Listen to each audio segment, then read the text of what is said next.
Chit fund জালিয়াতি, সুদীপ্ত সেনের গ্রেপ্তারি, এসবের ছায়াতেই কি এবার স্টার জলসার নতুন ধারাবাহিক লক্ষ্মী ঝাঁপি?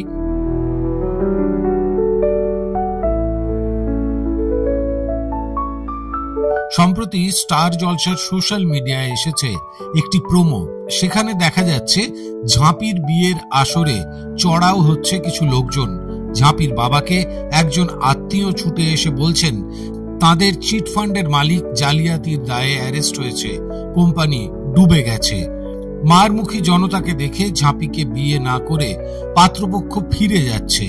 ঝাঁপির বাবাকে উত্তেজিত জনতা লাঠি পেটা করতে এলে ঝাঁপি লাঠি আটকে বলছে,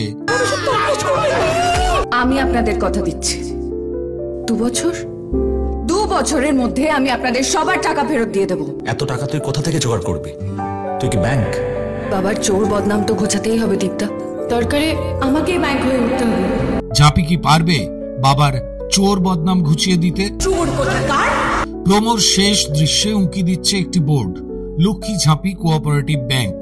ঝাঁপির জীবনের উত্থান পতন আর দীপ ও ঝাঁপির সম্পর্কের মধ্যে ঘোরাফেরা করতে চলেছে এই ধারাবাহিক, এমনটাই প্রোমো দেখে মনে করছেন দর্শকরা।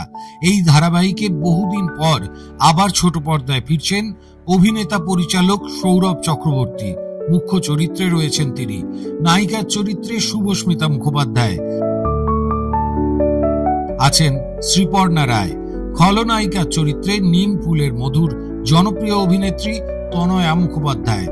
তবে এই ধারাবাহিকের সম্প্রচার কবে থেকে তার কোনো ইঙ্গিত মেলেনি প্রোমোতে।